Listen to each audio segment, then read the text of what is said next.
جذبات کے جنگل میں قسط نمبر 4۔ لڑکی نے نوکرانی کو ایک طرف بھیج دیا اور خود اس آدمی کے ساتھ اندھیرے میں گم ہو گئی۔ تھوڑی دیر بعد وہ آئی اور نوکرانی کے ساتھ گھر چلی گئی۔ اس نے نوکرانی کو بتایا کہ وہ اس آدمی کے ساتھ شادی کرنا چاہتی تھی، لیکن لڑکے کے والدین رضامند نہیں تھے کیونکہ وہ امیر لوگ تھے۔ اس آدمی نے لڑکی سے وعدہ کیا تھا کہ وہ اسی کے ساتھ شادی کرے گا ورنہ ساری عمر اکیلے گزار دے گا۔ وعدے دھرے رہ گئے اور یہ ساہوکار آن ٹپکا۔ اس نے سود میں چھوٹ دے کر لڑکی کے ساتھ شادی کر لی۔ لڑکی گاؤں میں 4-5 دن رہ کر نوکرانی کے ساتھ شہر واپس آ گئی۔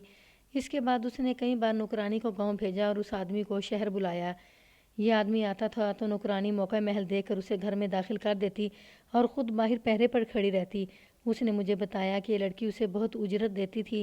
اس نے یہ بھی بتایا کہ وہ دن بدن پاگل ہوتی جا رہی تھی۔ کبھی تو اس کے منہ سے ایسی باتیں نکلنے لگتی تھیں جیسے اس کا دماغ اس کے قابو سے نکل گیا ہو۔ منشی کے ساتھ اس کا تعلق کیسا تھا، میں نے پوچھا۔ اس لڑکی کا کسی اور کے ساتھ کوئی تعلق نہیں تھا، نوکرانی نے جواب دیا۔ منشی کے متعلق اس نے مجھے بتایا تھا کہ یہ آدمی غلط فہمی میں مبتلا ہے لیکن آدمی اچھا ہے۔ میں اسے کسی روز بتا دوں گی کہ مجھے اس ساہوکار سے نفرت ہے، لیکن اس کا یہ مطلب نہیں کہ میں ہر مرد کے لیے کھلونا بن جاؤں گی۔ لڑکی دلیر تھی اور اپنی کرنے والی تھی۔ ایک روز اس نے نوکرانی سے کہا، کل صبح گاؤں جاؤ اور اسے کہنا کہ ساہوکار پرسوں فلاں گاؤں وصولی کے لیے جا رہا ہے۔ اگلی صبح نوکرانی گاؤں چلی گئی۔ اس نے پیغام پہنچا دیا۔ میرے پوچھنے پر نوکرانی نے مجھے بتایا کہ لڑکی کو ساہوکار نے بتا دیا تھا کہ وہ فلاں گاؤں میں وصولی کے لیے جا رہا ہے۔ نوکرانی نے مجھے یقین دلانے کی کوشش کی کہ اسے بالکل علم نہیں تھا کہ لڑکی نے ساہوکار کو قتل کرانے کا بندوبست کیا تھا۔ ساہوکار چلا گیا، پھر واپس نہیں آیا۔ دوسرے دن اس کا بڑا بیٹا اور منشی اس گاؤں گئے۔ شام کو ساہوکار کی لاش گھر آ گئی۔ دوسرے دن جب لاش جل رہی تھی تو تانے دار آ گیا۔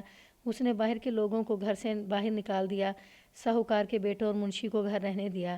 اس نے کمرے میں بیٹھ کر سب کے بیان لیے۔ شام کو وہ سب کو تھانے لے گیا، لڑکی بھی ساتھ لے گیا۔ نوکرانی پر اس کی نظر نہ پڑی۔ وہ اس گھر سے بھاگ کر اپنے گھر جا چھپی۔ اسے کچھ پتہ نہیں تھا کہ اس گھر میں کیا ہوتا رہا ہے۔ اسے ڈر تھا کہ پولیس اسے بھی پکڑ لے گی، مگر اسے پکڑنے کوئی نہیں گیا۔ وہ مطمئن ہو چلی تھی کہ اسے اب کوئی نہیں پکڑے گا۔ اسے یہ بھی پتہ چل گیا تھا کہ لڑکی ساہوکار کے گھر سے چلی گئی ہے اور اب تھانے دار اس گھر میں نہیں جاتا۔ آخر یہ رات آئی کہ اسے میرے بلاوے پر ہیڈ کانسٹیبل جگا لایا۔ میں نے اس پر اتنی جرا کی کہ رات گزر گئی۔ مجھے یقین ہو گیا کہ اس عورت کو اس سے زیادہ کچھ علم نہیں کہ لڑکی نے گاؤں میں رہنے والے اپنی پسند کے ایک آدمی کو اطلاع دی تھی کہ ساہوکار فلاں دن آ رہا ہے۔ اس پیغام سے یہی ظاہر ہوتا تھا کہ لڑکی نے اس آدمی کے ساتھ پہلے طے کر رکھا تھا کہ ساہوکار کو قتل کرنا ہے۔ قتل کے بعد ان کا ارادہ غالباً کہیں بھاگ جانے کا ہوگا، مگر تھانے دار فوراً پہنچ گیا اور اس نے لڑکی پر قبضہ کر لیا۔ اب مسئلہ یہ تھا کہ تھانے دار کو کس نے غائب کیا۔ مجھے یہی نظر آ رہا تھا کہ لڑکی نے اسی آدمی کو پیغام بھجوایا کہ وہ تھانے دار کو لا رہی ہے، اسے غائب کر دو۔ لیکن پیغام کون لے گیا؟ میں نے نوکرانی سے بہت پوچھا، دھمکیاں دیں، اپنی استادی استعمال کی، مگر وہ اس معاملے میں کوری معلوم ہوتی تھی۔ پیغام لے جانے والا منشی بھی ہو سکتا تھا، مگر وہ بھی صاف معلوم ہوتا تھا۔ اس نے وعدہ کیا تھا کہ وہ میرے لیے مخبری کرے گا، لیکن میں اس پر بھروسہ نہیں کر سکتا تھا کیونکہ مجھے مخبری کا جھانسا دے کر وہ میرے راستے میں رکاوٹیں بھی کھڑی کر سکتا تھا۔ مجھے لڑکی کے گاؤں کے اس مشتبہ آدمی کو فوراً حراست میں لے لینا چاہیے تھا، لیکن میں نے فیصلہ کیا کہ اس پر ظاہر ہی نہ ہونے دیا جائے کہ پولیس کو اس پر شک ہے۔ نوکرانی کو استعمال کرنے کی بھی سوچی، لیکن اس میں خطرہ تھا کہ وہ دھوکہ دے جائے گی۔ سوچ کر میں اس نتیجے پر پہنچا کہ خطرے تو قبول کرنے ہی پڑیں گے۔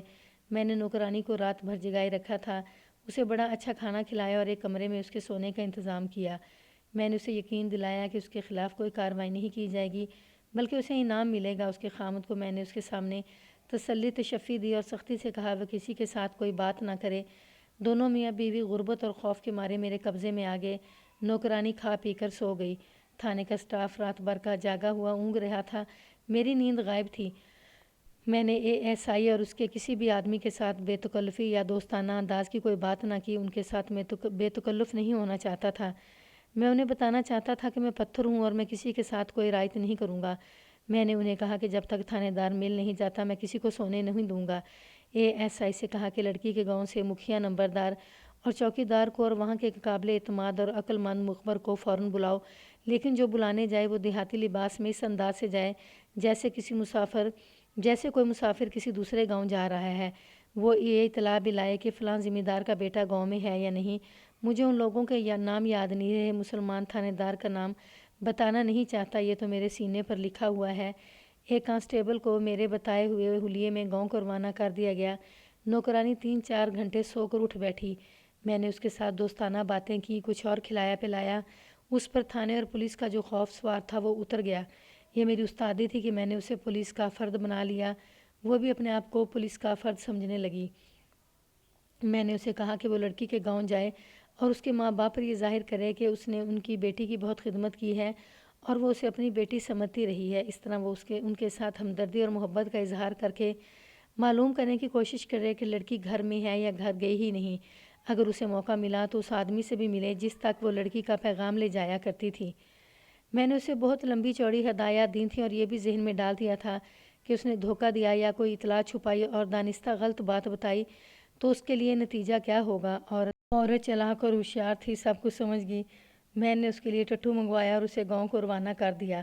اس کی حفاظت کے لیے میں نے 2 کانسٹیبل دیہاتی لباس میں اس ہدایت کے ساتھ بھیج دیے کہ اس عورت سے دور دور دیہاتی مسافروں کی طرح جائیں اور اس پر نظر رکھیں۔ یہ گاؤں تک پہنچ جائے تو کانسٹیبل پیچھے آ کر راستے میں بیٹھ جائیں۔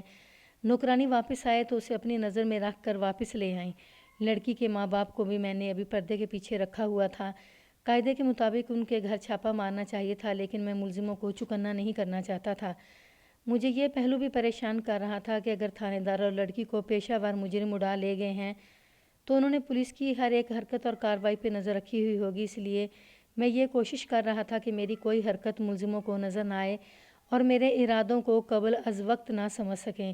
نوکرانی اور دوسرے افراد کو گاؤں بھیج کر میں ASI کے ساتھ اس مسئلے پر بات چیت کرنے لگا۔ اس علاقے کے جو پیشہ ور 2-3 گروہ ہیں ان تک کس طرح رسائی حاصل کی جا سکتی ہے۔ میں نے یہ سوچا تھا کہ تھانے دار اور لڑکی ڈاکوؤں کے کسی گروہ کے پاس ہیں تو انہیں دلچسپی لڑکی کے ساتھ ہوگی۔ میں ان کے ساتھ درپردہ سودا کرنا چاہتا تھا کہ وہ ہمارا تھانے دار واپس کر دیں۔ میں ان کے خلاف کوئی کارروائی نہیں کروں گا۔ تھانے دار کی رہائی کی صورت میں نے یہ سوچا تھا کہ اسے بیان لکھواؤں گا کہ وہ ڈاکوؤں کی قید سے فرار ہو کر آیا ہے، مگر سوال یہ تھا کہ تھانے دار ابھی تک زندہ ہے۔ رات وہ تمام لوگ تھانے میں آ گئے جنہیں بلایا گیا تھا۔ ان میں گاؤں کا نمبردار تھا، چوکیدار اور 2 مخبر تھے۔ ان سے کچھ دیر بعد نوکرانی آ گئی۔ میں سب سے پہلے اسے کمرے میں لے گیا۔ اس نے بتایا کہ وہ لڑکی کے گھر گئی تو اس کے ماں باپ نے لڑکی کے متعلق بے صبری سے پوچھا کہ وہ کیسی ہے اور وہ گھر یعنی گاؤں آئے گی یا نہیں۔ انہوں نے یہ بھی پوچھا کہ پولیس اسے اب پریشان بھی کرتی ہے یا نہیں۔ میں نے آپ کو غالباً یہ نہیں بتایا کہ لڑکی کے ماں باپ اس کے خاوند کے قتل کے روز اس کے گھر گئے اور دوسرے دن واپس آ گئے تھے۔ انہیں تھانے دار نے کہا تھا کہ وہ چلے جائیں۔ میں کہہ نہیں سکتا کہ انہیں تھانے دار نے کیوں گاؤں بھیج دیا تھا۔ نوکرانی نے جب دیکھا کہ لڑکی کے ماں باپ کو معلوم ہی نہیں کہ لڑکی لاپتہ ہے تو اس کے لیے یہ فیصلہ کرنا مشکل ہو گیا کہ وہ انہیں بتا دے کہ لڑکی تھانے دار سمیت لاپتہ ہے یا انہیں اس دھوکے میں رکھے کہ وہ خیریت سے ہے۔ نوکرانی چونکہ چالاک تھی اس لیے اس نے پہلے تو یہ یقین کرنے کی کوشش کی کہ یہ دونوں جھوٹ نہیں بول رہے۔ اس نے مجھے بتایا کہ ان کا انداز بتاتا تھا کہ انہیں کچھ علم نہیں کہ ان کی لڑکی کے ساتھ کیا سلوک ہو رہا ہے اور وہ کہاں ہے۔ نوکرانی نے انہیں کہا کہ وہ ان کی لڑکی کا پیغام لے کر آئی ہے کہ اس کے متعلق فکر نہ کریں، پولیس نے تفتیش ختم کر دی ہے، وہ کسی روز گاؤں آ جائے گی، پھر یہیں رہے گی۔ نوکرانی نے انہیں یہ یقین دلایا کہ ان کی بیٹی ہمیشہ کے لیے ان کے گھر آ رہی ہے۔ یہ سن کر لڑکی کے ماں باپ کے آنسو بہنے لگے۔ ان کے لیے یہ غم نہیں تھا کہ ساہوکار مر گیا تھا، ان کا اصل غم یہ تھا کہ ان کی بیٹی کو ساری عمر بیوہ رہنا تھا۔ ہندوؤں کا مذہب اس قدر بے رحم ہے کہ بیوہ دوسری شادی نہیں کر سکتی، خواہ وہ پہلے روز ہی بیوہ ہو جائے۔ میں نے 15-16 سال کی عمر کی بیوہ لڑکیاں دیکھی ہیں۔ بیوہ کے ساتھ دوسرا ظلم یہ ہوتا ہے کہ اس کی سہیلیوں کو اس کے پاس نہیں بیٹھنے دیا جاتا اور وہ اگر 9 عمری ہی میں ہو وہ چوڑیاں بھی نہیں چڑھا سکتی اور لڑکیوں کی طرح صاف ستھرے کپڑے بھی نہیں پہن سکتی۔ اس لڑکی کے ماں باپ کو اپنی بیٹی کا یہی حشر نظر آ رہا تھا۔ وہ کہتے تھے کہ اتنی خوبصورت بیٹی ساری عمر کے لیے بیکار ہو گئی ہے۔ لڑکی کی ماں نے نوکرانی کے ساتھ اس خدشے کا اظہار بھی کیا تھا کہ لڑکی نڈر اور سرکش ہے، اس لیے وہ اپنی اور اپنے ماں باپ کی عزت کی پرواہ نہیں کرے گی اور وہ اپنی جوانی اور اپنی امنگوں کی تسکین کرتی پھرے گی۔ وہ راکشش بھی اسی گاؤں میں ہے، ماں نے نوکرانی سے کہا۔ وہ اس آدمی کی بات کر رہی تھی جسے لڑکی چاہتی تھی۔ ماں کو معلوم تھا کہ اس کی بیٹی کے اس آدمی کے ساتھ درپردہ مراسم ہیں۔ ماں نے کہا، یہ ملیچ ہماری عزت کا خیال نہیں کرے گا، لڑکی پر ہم کس طرح پہرے لگا کر رکھیں گے۔ نوکرانی نے اس آدمی کے اتفاقیہ ذکر سے فائدہ اٹھاتے ہوئے معلوم کر لیا کہ وہ گاؤں میں ہی ہے۔ اس گھر سے اٹھی اور زمیندار کے گھر چلی گئی۔ وہاں بھی اس سے پوچھا گیا کہ ساہوکار کے قتل کا کوئی مجرم پکڑا گیا ہے یا نہیں اور لڑکی کب گاؤں آئے گی۔ نوکرانی نے بتایا کہ وہ لڑکی کے والدین کو یہی پیغام دینے آئی تھی کہ کہ وہ 2-4 دنوں تک گاؤں میں آ جائے گی۔ نوکرانی کو معلوم تھا کہ وہ آدمی اسے باہر ملے گا۔ وہ ادھر ادھر کی باتیں کر کے باہر نکل گئی۔ وہ آہستہ آہستہ چل رہی تھی، وہ آدمی پیچھے سے اس کے ساتھ جا ملا۔ نوکرانی نے چلتے چلتے اسے کہا کہ میں واپس جا رہی ہوں، مجھے راستے میں ملنا جہاں کوئی اور نہ دیکھ سکے۔ وہ الگ ہو گئے۔ وہ جب ٹٹو پر سوار ہو کر گاؤں سے نکلی تو کچھ دور وہ آدمی کھڑا تھا۔ میں نے نوکرانی کی حفاظت کے لیے دیہاتیوں کے بھیس میں جو 2 کانسٹیبل بھیجے تھے، انہوں نے اس کی تصدیق کی تھی کہ ایک آدمی اسے راستے میں ملا تھا۔ یہ کانسٹیبل دور دور سے اس پر نظر رکھے ہوئے تھے۔ نوکرانی نے مجھے بتایا کہ اس آدمی نے اس سے لڑکی کے متعلق پوچھا کہ وہ کیسی ہے اور گاؤں کب آ رہی ہے۔ نوکرانی نے اسے ذرا غصے سے کہا، تم کیسے مرد ہو، وہ بیچاری مصیبت میں پھنسی رہی اور تم نے جا کر اسے دور سے بھی نہیں دیکھا۔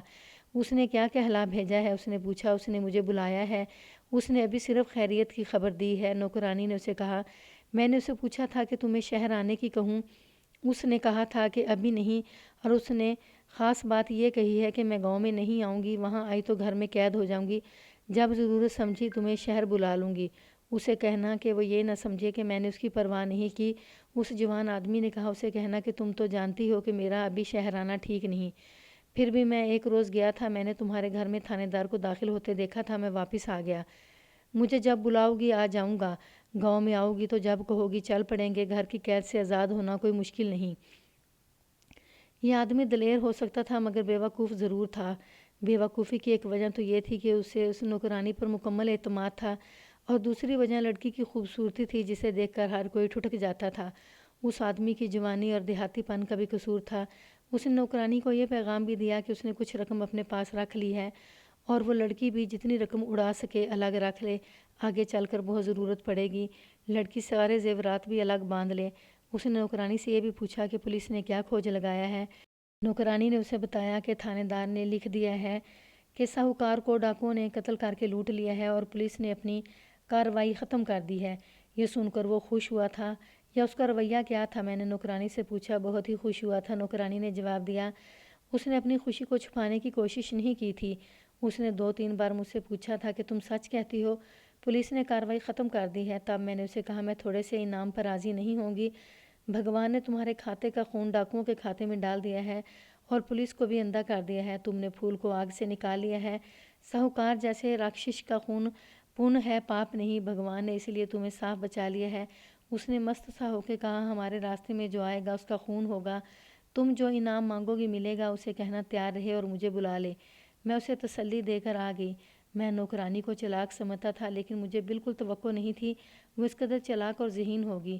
میں نے اسے بہت سی ہدایات دے کر بھیجا تھا لیکن اس نے ان کی رہنمائی میں بہت زیادہ کام کر دکھایا۔ مجھے یہ توقع تھی کہ گاؤں والوں کو معلوم ہو چکا ہوگا کہ لڑکی اور تھانے دار لاپتہ ہیں، مگر وہاں کسی کو معلوم نہیں تھا، لڑکی کے اس آدمی کو بھی معلوم نہیں تھا۔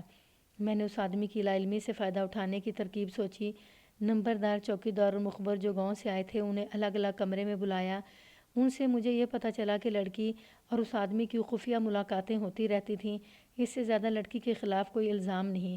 اس آدمی کے متعلق بتایا گیا کہ خوبصورت جوان ہے، گھر میں چونکہ دانے ہیں اس لیے اس میں دلیری بھی ہے اور عقل بھی، کوئی اسے کم عقل نہیں کہہ سکتا۔ میں نے ان سب سے اپنے مطلب کی بہت سی باتیں پوچھیں، کسی حد تک میرا مطلب پورا ہو گیا۔ ان میں سے کسی کو بھی معلوم نہیں تھا کہ تھانے دار اور لڑکی لاپتہ ہیں، حالانکہ ایس آئی گاؤں میں یہ معلوم کرنے گیا بھی تھا کہ تھانے دار لڑکی کو ساتھ لے کر گاؤں آیا تھا اور وہ اب کہاں ہے۔ نمبردار اور چوکیدار نے اسے بتایا تھا کہ تھانے دار گاؤں میں نہیں آیا۔ ان کے وہم و گمان بھی نہیں تھا کہ تھانے دار لاپتہ ہو گیا ہے۔ میں نے انہیں بتا دیا اور انہیں چند ایک ہدایات دے کر رخصت کر دیا۔ دونوں مخبر ذہین تھے۔ میں نے انہیں کہا کہ وہ راہزنوں یا ڈکیتوں کے اس گروہ کا کھوج لگائیں جن کے قبضے میں لڑکی ہے۔ اب تو میں یہی کہہ سکتا تھا کہ تھانے دار اور لڑکی کو اغوا کیا گیا ہے۔ میں نے دوسرے ہی دن ساہوکار کے بڑے بیٹے کو بلایا اور اسے کہا کہ وہ 150 روپیہ دے۔ وہ رقم لے آیا۔ اس دور کا 150 روپیہ آج کے 1500 کے برابر تھا۔ میں نے یہ رقم نوکرانی کو دے کر کہا کہ وہ آج پھر گاؤں جائے اور یہ رقم لڑکی کے ماں باپ کو دے کر کہے کہ ان کی بیٹی نے بھیجی ہے۔ یہ میں نے نوکرانی کے لیے گاؤں میں جانے کا بہانہ بنایا تھا۔ وہ ایک ہی روز پہلے وہاں سے ہو کر آئی تھی۔ میں نے اسے یہ بھی کہا کہ اس آدمی سے مل کر اسے یہ پیغام دے کہ اسے لڑکی نے فوراً بلایا ہے اور اسے ساتھ لیتی آئے اور ساہوکار کے گھر میں داخل کر دے۔ نوکرانی ٹٹو پر سوار ہو کر چلی گئی۔ سورج غروب ہونے سے کچھ پہلے نوکرانی میری ہدایت کے مطابق تھانے کے سامنے سے گزری۔ میں نے کانسٹیبل باہر کھڑا کر رکھا تھا۔ اس نے مجھے اطلاع دی کہ نوکرانی اشارہ کر گئی ہے کہ کام ٹھیک ہے۔ ساہوکار کے گھر پر نظر رکھنے کے لیے میں نے ایک مخبر بھی بھیج رکھا تھا۔ ساہوکار کے بڑے بیٹے سے میں نے کہہ دیا تھا کہ گھر کھلا رکھے اور گھر میں کوئی نہ جائے۔ میں ساہوکار کے گھر کی طرف چل پڑا۔ وہاں مجھے کوئی پہچان نہیں سکتا تھا۔ ASI کو میں نے بتا دیا تھا کہ اسے کیا کرنا ہے۔ میں خدا سے التجائیں کرتا جا رہا تھا کہ میرا پلان کامیاب رہے۔ پلان میں کچھ گڑبڑ ہوگی لیکن خدا نے پھر بھی مدد کی۔ ایک غلطی مجھ سے بھی ہوگی۔ چاہیے تو یہ تھا کہ گھر کے کسی کمرے میں پہلے ہی 1-2 کانسٹیبلوں کے ساتھ موجود ہوتا۔ میں نے اس کی بجائے یہ فیصلہ کیا تھا کہ وہ آدمی اندر چلا جائے تو میں اندر جاؤں گا۔ عین وقت پر مجھے خیال آیا کہ اگر وہ آدمی اندر چلا گیا اور وہاں اسے لڑکی نہ ملی تو وہ اسے دھوکہ سمجھ کر بھاگ جائے گا۔ وقت کی ذرا سی گڑبڑ سے سارا کھیل تباہ ہونے کا اندیشہ پیدا ہو گیا۔ میں جب ساہوکار کی گلی میں داخل ہوا تو مجھے ایک گھر کے سامنے نوکرانی کھڑی نظر آئی۔ گلی میں بچے کھیل رہے تھے۔ 2 آدمی میری سمت آ رہے تھے۔ ایک جوان سال آدمی پیچھے سے آیا اور میرے قریب سے گزر گیا۔ میں وردی میں نہیں تھا۔ وہ نوکرانی کے بالکل قریب سے گزرا، چند قدم آگے جا کر واپس آ گیا۔ میں آگے چلا گیا، گھوم کر دیکھا وہ آدمی ساہوکار کے گھر میں داخل ہو رہا تھا۔ نوکرانی اس کے پیچھے تھی۔ میں مڑا اور تیزی سے ساہوکار کے دروازے میں داخل ہو گیا۔ میرا مخبر گلی کی نکڑ پر کھڑا تھا، دوڑا آیا۔ میں ڈوڈی میں داخل ہوا۔ آگے ایک اور دروازہ تھا جو بند تھا۔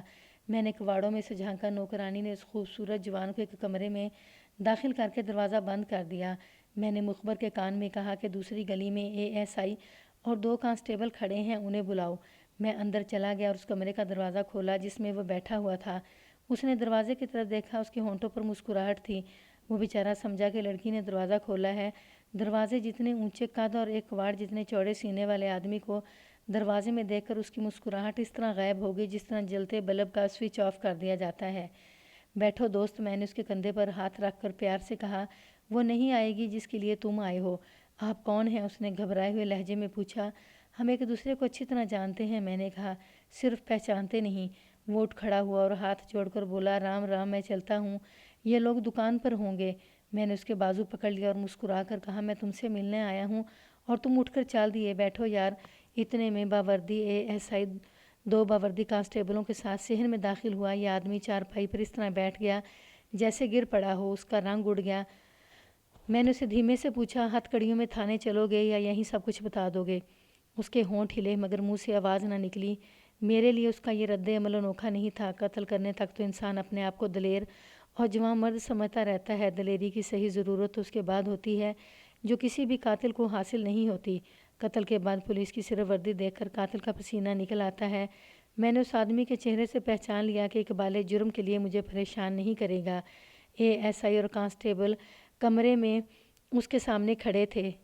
چلو تھانے چل کر بات کرتے ہیں، میں نے اٹھتے ہوئے کہا۔ ڈرو نہیں، ہتھ کڑی نہ لگانا، اس نے رندھی آواز میں کہا۔ نہیں لگائیں گے، میں نے شفقت سے کہا۔ تمہاری عزت میں کوئی فرق نہیں آنے دیں گے۔ میں نے ASI سے کہا کہ وہ کانسٹیبلوں کو ساتھ لے کر تھانے چلا جائے تاکہ لوگ یہ نہ سمجھیں کہ ہم اسے گرفتار کر کے لے جا رہے ہیں۔ وہ سب باہر نکل گئے۔ میں نے اسے اٹھایا۔ ہم دونوں کمرے سے نکلے۔ نوکرانی صحن میں کھڑی تھی۔ میں اسے دیکھ کر مسکرایا۔ جوان سال مظلم نے اسے دیکھا تو اس نے جست لگائی اور نوکرانی کے منہ پر اتنی زور سے گھونسا مارا کہ بیچاری دور جا پڑی۔ وہ اس کی طرف گیا۔ میں نے دوڑ کر پیچھے سے اس کی گردن پر گھونسا جمایا۔ اللہ نے مجھے بازو لمبے اور ہاتھ بڑے بھاری دیے ہیں۔ میرے گھونسے سے وہ دیوار کے ساتھ جا لگا۔ میں نے اسے کلائی سے پکڑ کر مروڑا اور پہلو میں ایک اور گھونسا مارا۔ اس کے منہ سے ہائی نکلی اور وہ پہلو کے بل گر پڑا۔ لیٹے لیٹے اس نے ہاتھ جوڑ دیے۔ نوکرانی کو دیکھا، اس کے ہونٹوں سے خون بہہ رہا تھا۔ میں نے ASI کو آواز دی، وہ آیا تو اس نے اسے کہا کہ نوکرانی کو ہسپتال لے جاؤ اور اس کے ہونٹ پر دوائی لگواؤ۔ جس کانسٹیبل کے پاس ہتھ کڑی تھی اسے کہا کہ ملزم کو ہتھ کڑی لگا لو۔ میرے 2 گھونسوں نے اس کی جواں مردی ختم کر دی تھی۔ تھانے کے حوالات میں اس روز پیشہ ور 2 ملزم بند تھے۔ میں نے تھانے جا کر انہیں کہا کہ قتل کا ایک ملزم تمہارے ساتھ بند کیا جا رہا ہے۔ اسے سزا سے نہیں ڈرانا لیکن تھانے کی اذیتوں اور مار کٹائی سے ڈراتے رہنا اور اسے سونے نہ دینا۔ میں آدھی رات کے بعد اسے تفتیش کے لیے نکالوں گا۔ یہ ملزم جانتے تھے کہ میرا مطلب کیا ہے۔ میں تشدد بلکہ ذرا سی بھی سختی کا قائل نہیں تھا، لیکن اس نے نوکرانی کے منہ پر گھونسا مارا تو مجھے ایسے لگا جیسے اس نے میرے منہ پر گھونسا مارا ہے۔ نوکرانی غربت کی ماری پہلے اس لڑکی کے ہاتھ میں کھیلتی رہی، پھر میری اعلیٰ کار بن گئی۔ مجھے اس کے ساتھ دلچسپی اور ہمدردی تھی۔ میں اس ملزم کے ساتھ اچھا سلوک نہیں کرنا چاہتا تھا۔ نوکرانی کو ASI ہسپتال سے لے آیا تو میں نے دیکھا کہ اس کا اوپر والا ہونٹ سوج گیا تھا۔ میں نے اس کے لیے دودھ منگوایا، اسے کہا کہ وہ دودھ پی کر گھر چلی جائے۔ اسے یہ بھی کہا کہ کل اسے کچھ پیسے دوں گا، وہ صبح آ جائے۔ میں آرام کے لیے چلا گیا۔ مسلسل کام نے عدم ہوا کر دیا تھا۔ کھانا کھا کر میں لیٹا ہی تھا کہ ایک کانسٹیبل دوڑا آیا، کہنے لگا جلدی آئیں، دور کے 2 دیہاتی کوئی رپورٹ لائے ہیں۔ میں دوڑا گیا۔ 12-13 میل دور کے 2 دیہاتی ASI کے پاس بیٹھے تھے۔ انہوں نے یہ خبر دی کہ آج صبح کے اندھیرے میں ان کے گاؤں میں ایک آدمی آیا جس کے جسم پر بہت سے زخم ہیں۔ اس کے ساتھ ایک جوان لڑکی ہے، وہ بھی کچھ زخمی ہے۔ اس زخمی آدمی نے اپنا نام بتا کر کہا ہے کہ وہ اس تھانے کا تھانے دار ہے۔ گاؤں کے 2 آدمی اس کے جاننے والے نکل آئے، اسے اپنے گھر لے گئے اور جو مرہم پٹی ہو سکتی تھی وہ کی۔ ہمیں یہ پیغام دے کر بھیجا گیا ہے کہ ASI اس گاؤں آ کر اسے لے جائے۔ وہ ابھی گھوڑے یا ٹٹو کی سواری کے قابل نہیں۔ یہ ہمارا گم شدہ تھانے دار تھا اور اس کے ساتھ ساہوکار کی نوجوان بیوہ تھی۔ پیغام لانے والے دونوں دیہاتیوں کو معلوم نہیں تھا کہ تھانے دار کہاں اور کس طرح زخمی ہوا ہے۔ اس نے ASI کو بلایا تھا، اسے معلوم نہیں تھا کہ میں بھی اس کے تھانے میں موجود ہوں۔ مجھے رات کو اس آدمی سے اقبال جرم کرانا تھا جسے میں نے ساہوکار کے گھر سے پکڑا تھا، لیکن تھانے دار کو لانے کے لیے مجھے ہی جانا چاہیے تھا۔ مجھے معلوم نہیں تھا کہ اس کی گمشدگی اور زخمی ہونے کا پس منظر کیا ہے۔ وہ مسلمان تھا، اس لیے میں ہندو ASI کو جانے سے روکنا مناسب سمجھتا تھا۔ میں نے ASI سے کہا کہ میں صبح تک نہ آیا تو ملزم کا ریمانڈ لے لے اور ابھی اس سے کوئی بیان نہ لے۔ میں نے ہیڈ کانسٹیبل کے ساتھ 6 کانسٹیبل لیے، انہیں رائفلیں دلوائیں۔ میرے پاس ریوالور تھا۔ وہ پیدل چلنے کا زمانہ تھا مگر ہمیں جلدی پہنچنا تھا۔ ASI نے تھوڑے سے وقت میں 2 گھوڑوں اور 6 ٹٹوؤں کا انتظام کر دیا۔ دونوں دیہاتی گھوڑوں پر آئے تھے، ٹارچیں لیں۔ رات تاریک ہو چکی تھی۔ ہم سب روانہ ہو گئے۔ علاقے کے متعلق بتا چکا ہوں کہ چٹانی اور اونچا نیچا تھا۔ ہماری رفتار اچھی تھی۔ 3 گھنٹوں کے اندر اس گاؤں میں پہنچ گئے۔ دیہاتی ہمیں اس گھر لے گئے جہاں تھانے دار تھا۔ یہ گاؤں کے بڑے ذمہ دار کا گھر تھا۔ تھانے دار پلنگ پر لیٹا تھا، لڑکی وہاں نہیں تھی۔ مجھے دیکھ کر تھانے دار کی آنکھیں حیرت سے ابل آئیں۔ بولا اوئے ملک، تم کیسے آئے؟ میں نے اسے ہاتھ ملایا اور پوچھا کہ زخم کیسے ہیں اور کہاں کہاں ہیں؟ کوئی زیادہ گہرے نہیں، اس نے جواب دیا اور ہیڈ کانسٹیبل کی طرف دیکھا جو پاس ہی کھڑا تھا۔ اس نے ہیڈ کانسٹیبل سے کہا کہ وہ باہر چلا جائے۔ وہ چلا گیا تو اس نے اپنے میزبان کو بھی کمرے سے نکال دیا۔ زخم اتنے گہرے نہیں کہ میں تھانے تک نہ پہنچ سکتا، تھانے دار نے کہا۔ میں دراصل ASI کو یہاں بلانا چاہتا تھا۔ اس کے ساتھ بات کر کے مجھے فیصلہ کرنا تھا کہ میں کیا کروں۔ تم آگے ہو، یہ بھی اچھا ہوا اور برا بھی۔ اچھا اس لیے کہ تم مسلمان ہو۔ میں جس مدد کا طلبگار ایک ہندو سے تھا وہ تم سے مل سکتی ہے۔ برا اس لیے ہوا کہ تم ہر جگہ اخلاق اور اپنا مذہب لیے پھرتے ہو۔ اگر تم نے میرے کیس میں بھی حاکم وقت کے ساتھ وفاداری کی تو میں مارا جاؤں گا۔ کہو مدد کرو گے تم؟ اس نے میرا ہاتھ اپنے ہاتھ میں لے کر دبایا اور کہا کہ میری نوکری اور میری عزت خطرے میں پڑ گئی ہے۔ میں نے ایک سنگین جرم کیا ہے، میں نے اس پر پردہ ڈالنے کی ترکیب سوچ رکھی ہے۔ اس نے پوچھا تمہیں میرے تھانے میں تعینات کر دیا گیا ہے؟